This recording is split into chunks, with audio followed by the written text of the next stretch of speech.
Hi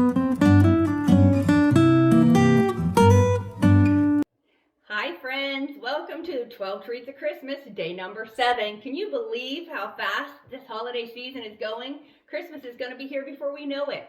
Today we are going to make some peanut butter meltaways. These are so yummy and they just make the perfect little gift for a teacher or a mailman.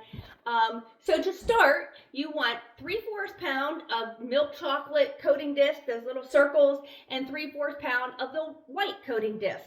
I have those in a microwave safe bowl and I'm microwaving those to get them nice and melted right now. So I've said it many times, when you're melting chocolate in the microwave, you have to be very, very careful that you don't burn it, because a microwave does burn chocolate very easily. So you need to make sure you're using a very low power and doing it 20-30 second intervals at a time until you get it nice and melted. The other thing with these peanut butter meltaways is the quality of your end product is going to be determined by how good a quality of chocolate you use in the first place. So don't go buy the cheapest coating discs you can find or melting discs you can find. You want to use a good brand that has good quality taste, because that's going to make your peanut butter meltaways taste really good. I recommend Merkin's chocolate. That's really good, but just make sure you get a good quality chocolate. All right, so I'm going to go grab my chocolate, give it a stir, put it back in the microwave, and I'll be back once it's all melted to finish these peanut butter meltaways. Okay, so you can see the chocolate here is nice and melted.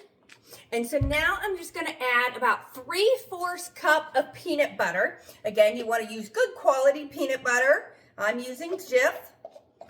And you just want to stir that peanut butter all into your chocolate until it is nice and melted and smooth.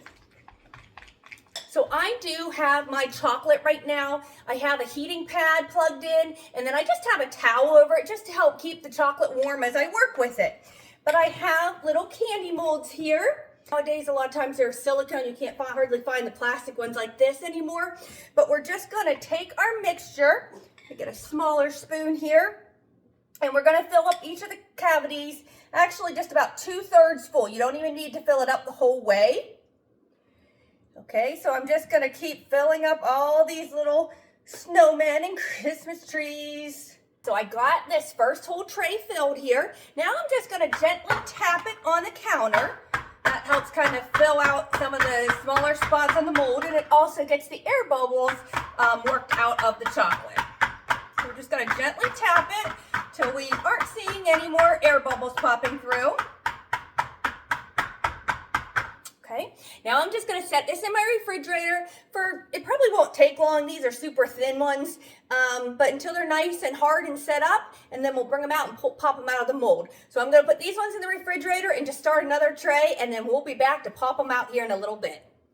All right, so our chocolate is nice and hard. I had it in the fridge for not too long, but you just want to make sure it's nice and hard. They should look kind of shiny when they're done.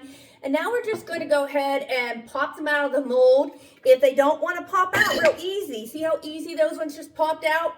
If they don't pop out real easy, they're not set up enough. So you need to put them back in the refrigerator for a little bit longer to get a little bit harder and a little bit more set up. So I'm just going to kind of wiggle bend the mold back and forth just to try to get that last one out. There we go. Look how adorable our little miniatures came out.